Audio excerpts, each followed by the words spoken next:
Iran America युद्ध, हार्मोज संकट, विश्व में मंडराते आर्थिक मंदी के खतरे के बीच कुछ घटनाएं हैं जो जियोपॉलिटिक्स में मैग्नीफाइंग ग्लास से देखी जा रही हैं।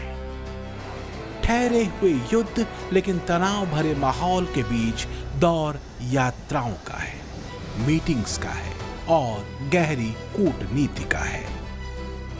दिल्ली में ब्रिक्स देशों के विदेश मंत्रियों की जमघट है। इस खास बैठक में ईरानी विदेश मंत्री अब्बास अरागची भी पहुंच चुके हैं। तो वहीं ब्रिक्स के नाम पर ही सतर्क हो जाने वाले ट्रंप फिलहाल बीजिंग में जिनपिंग के मेहमान हैं और इन दोनों तस्वीरों के बीच मुल्ला मुनीर एंड कंपनी परेशान है कि आखिर होने क्या जा रहा है। पश्चिम से चलकर ट्रंप पूरब पहुंचे हैं। वैसे ट्रंप 180 डिग्री घूम जाने में माहिर है। दूसरी बार सत्ता संभालने के बाद ट्रंप पहली बार चीन पहुंचे हैं। अपने पहले कार्यकाल में चीन को भरपूर श्रद्धा भाव से गरियाने के बाद पूरब पहुंचे ट्रंप की भाषा पर चीनी कोटिंग है। तो कल और आज में बहुत फर्क है। ट्रंप की पश्चिम से पूरब वाली ये चाल बहुत गूढ़ है। जरा देखिए कि पहले ट्रंप ने चीन को लेकर क्या क्या कहा था। 2020 में ट्रंप ने संयुक्त राष्ट्र में चीन पर आरोप लगाया था कि उसने कोरोना वायरस को दुनिया में फैलने दिया। इसके बाद ट्रंप ने चीन पर अमेरिकी नौकरियां छीनने, बौद्धिक संपदा चोरी करने और व्यापार घाटा बढ़ाने का भी आरोप लगाया।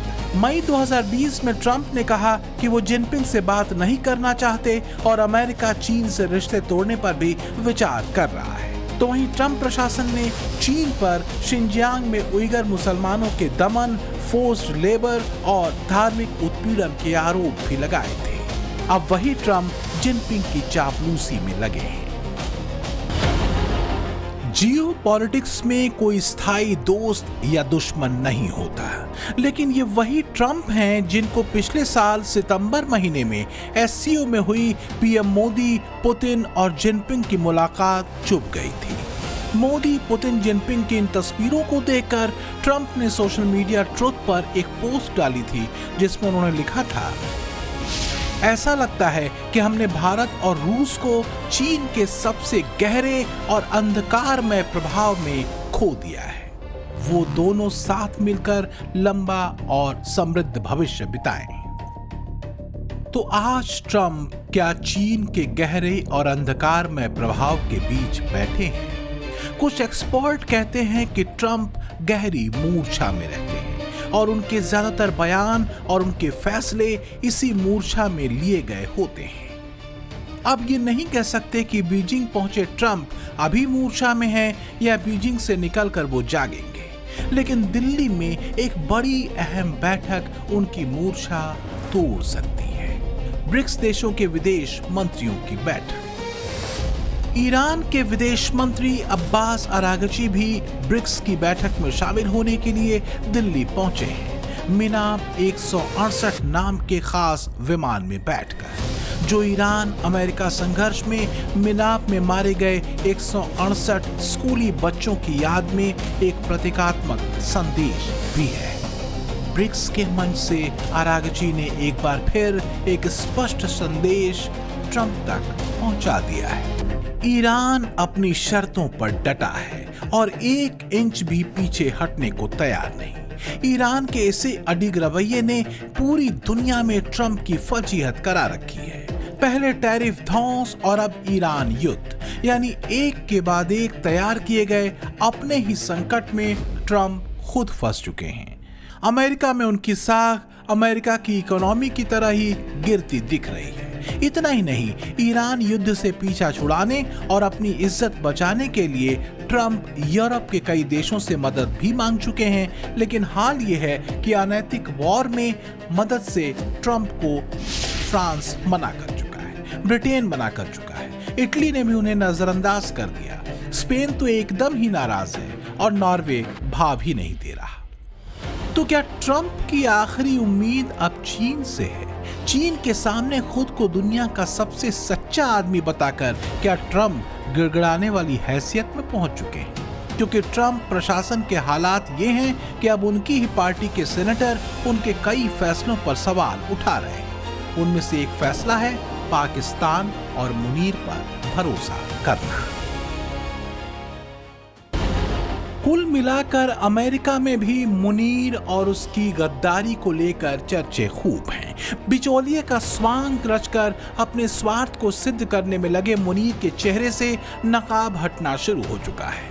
जिस मुनीर को ट्रंप अपना फेवरेट बताते नहीं थकते, उसी मुनीर को लेकर अमेरिका के भीतर डबल क्रॉस करने की बातें हो रही।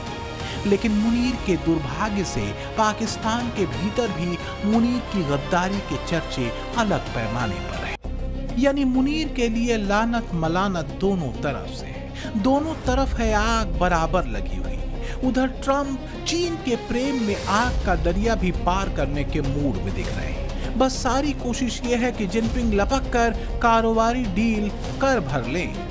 फिलहाल तो ट्रंप की चीनी भरी जुबान के बदले में शी जिनपिंग ने भी बड़ी बातें कही हैं। लेकिन खास बात यह है कि जिस तरह के प्रशंसा के गीत ट्रंप ने जिनपिंग के लिए गाए हैं, शी जिनपिंग ने ऐसा कुछ भी नहीं किया। जिनपिंग ने सीधी सपाट बात रखी।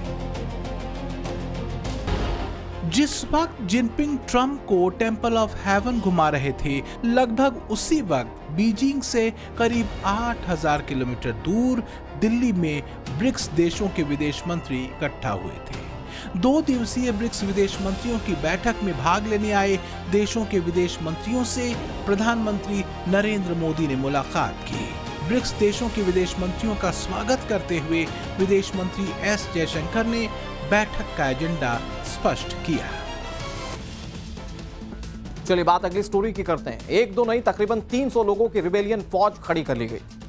टारगेट लॉक किए जा चुके थे। अब वो तो शुक्र है कि देश की जांच एजेंसीज ने पाकिस्तान की खुफिया एजेंसी का प्लान समय रहते समझ लिया, नहीं तो बड़ी तबाही हो सकती थी। सीरियल धमाकों से लेकर सीरियल किलिंग तक ये सब कुछ हो सकता था।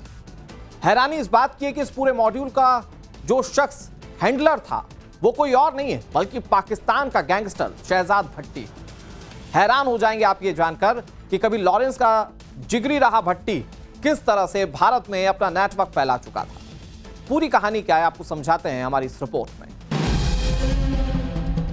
है तो ये पुरानी तस्वीर, लेकिन इस वीडियो को दिखाने की वजह बिल्कुल नई है।